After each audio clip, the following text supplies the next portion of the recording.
Hey guys, so here in this video, I wanted to give you some thought process on what I do specifically, what cues I go through, or like things I sort of subconsciously do as I'm deadlifting that sort of make me, a rather good deadlifter, because I realized talking with a lot of my clients, a lot of things I subconsciously do that I think are pretty intuitive actually aren't very intuitive.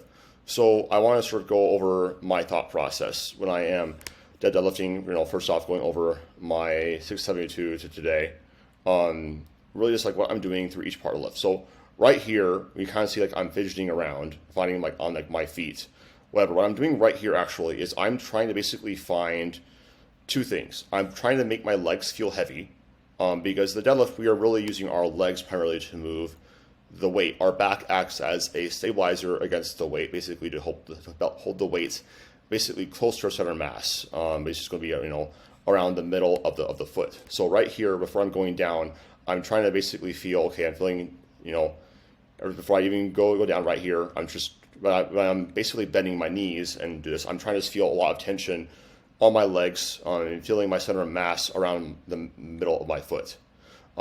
Then after I've done that, and I've sort of gotten there, I go through a sequence of basically brace, pull, wedge.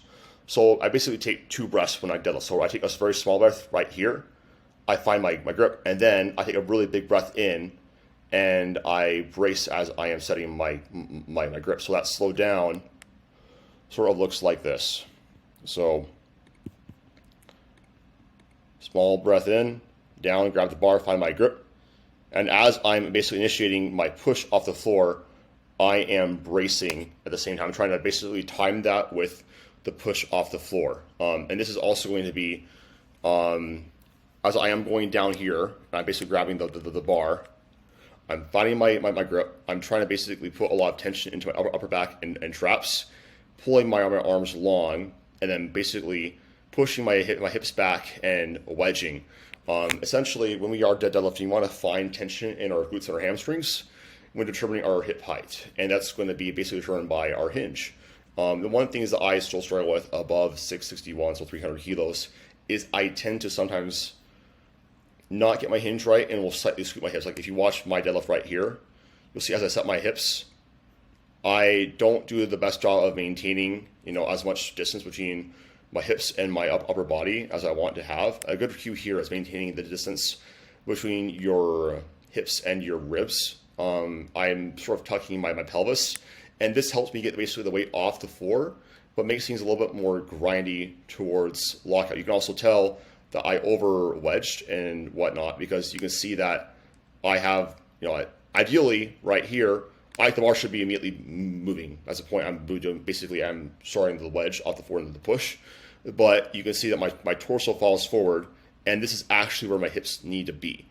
And, if I can start my hips a little bit more further back with that hinge, then I can basically deadlift a little bit more. Because basically, even though this feels really explosive, like I'm doing a lot, I'm wasting some energy that could have just been transferred into the barbell immediately. So that's something that, we're working on. But that's basically like the overall setup. I'm trying to basically drive my torso as high as I possibly can, keep my hips, the right height they should be, based off of, wherever I feel the most tension in my glutes and my hamstrings, and I'm trying to just drive my torso as high as possible. So I do allow some upper back grounding. That is a strategy that I do use just because my back is very strong, helps maximize my reach. Now, I do get a little bit more, again, issues at lockout because of that, but everything we do in powerlifting is a game of trade-offs with our technique.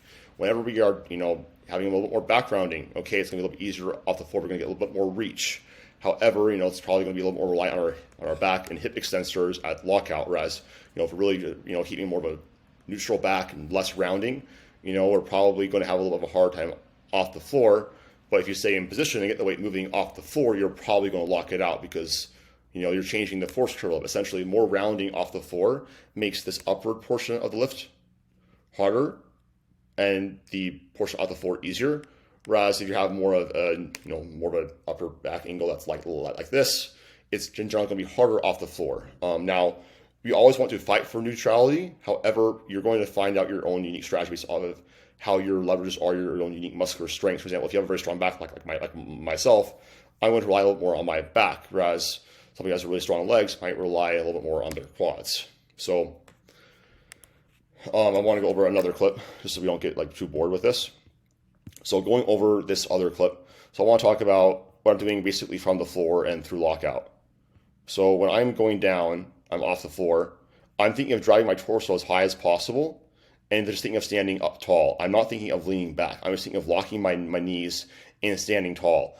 A really big issue that people make is off the floor. They will lean back too much. They will lose leverage, and basically around their knee height, around like right here, they lose leverage. They start to lean back too early, and they'll start like shaking, or they'll start like falling back onto their heels, and they're not able to like really control the lift and get the lockout. This basically results in lots of shakiness, and this is just basically by the cue of like hips are like leaning back too early. We want to basically think of driving through so basically off the floor, I'm driving through my entire midfoot to basically leg press the floor away from me. But as soon as the bar gets moving, as soon as I feel that slack pull and it starts to pop off the floor, I'm thinking of driving through my heels and standing as tall as I possibly can. That's also why you'll see my head position kind of crank up. I'll lead with my head. I'm emphasizing that cervical spine, upper back extension to basically pull my chest through and just stand tall. So that's something to think about off the floor. Don't think about leaning back, just think about standing tall. Squeezing your glutes can be helpful for cue there too.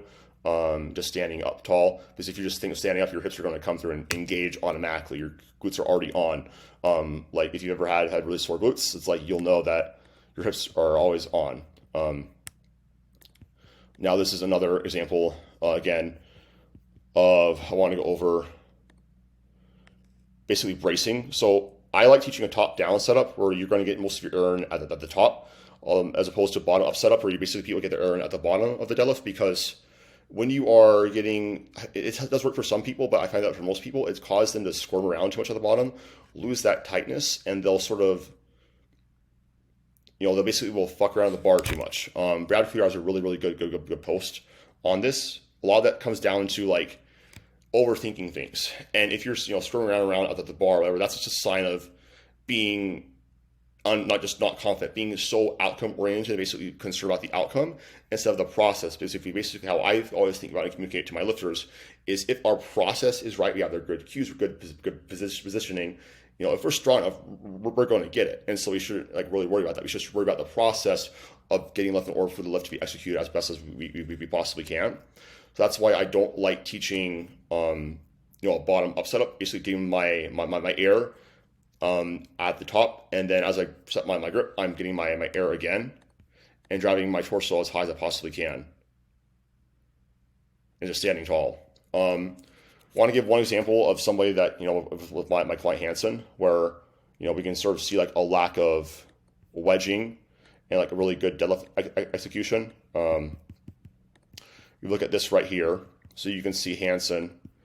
He has a good job at basically getting his air in before you can see air in, down, good pull off the floor. He has his high torso angle, but he's neglecting that push off the floor.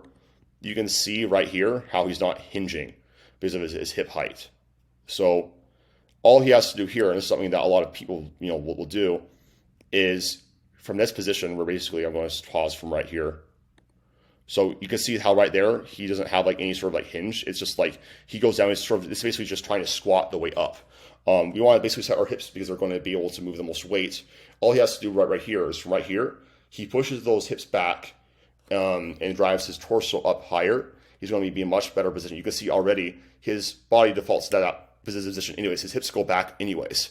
If you did that before the pull, he'd be in a better position to pull from. Basically, from this position too, you're going to be able to leg press the floor away from you more effectively and be in a better position to lock out anyways. Hansen's a little bit longer, lengthier dude, so we emphasize a little bit more backgrounding, but the same principles apply. You want to basically have your hips set, wedge. I have a video on this. Basically, when you're finding your hip height, you want to go down to the bar, and as you're basically putting those hips back, as you're going down to the bar, you basically want to hinge down to the bar. You feel tension in your hamstrings, and then you push off the floor as hard as you possibly can.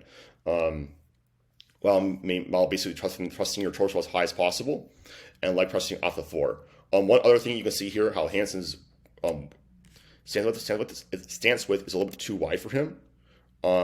because he's not able to. You see how he's not able to basically push his knees forward as much off the floor. They go back pretty fast. You ideally want to be able to, like, off the floor, have a lot of, as much forward knee travel as possible to get like a good leg press off the floor. You can see there, I was just immediately just goes back. So getting a more of a narrow stance is going to allow you to have a more forward knee travel, and also like actually use your glutes better. Especially if you angle your toes out slightly. That's one last tip I want to have is you don't want to ever have your toes pointed like directly straight forward. In most cases on the deadlift, slightly angling them out is going to basically help out with getting your glutes through. These glutes are AB adductors. They basically help get your femur away from the midline of your body. You're going to have a better time with a lockout and getting your hips through if you can lift like that. So again, brace, pull, wedge. Get your air in at the top, pulling, and then pulling is basically as you basically get the long arms on the bar, drive your torso up as high as possible, and then wedging is basically setting that hinge and then leg pressing the floor away from you. So hopefully this video was helpful. If you guys have any questions about deadlift, just let me know. And also, I have a special going right now on coaching, just until the end of this week, where if you sign up for coaching, you'll get 1 week for free. This is a very, very special. I don't normally do this. Just want to do this because this is a great time to really get in better shape before the holidays start. Lots of powerlifting meets are happening before the end of the year. So if you're really looking to get as strong and aesthetic as possible, as fast as possible, now is the perfect time to take advantage of that. But if you guys have any questions about what I said, just ask down below.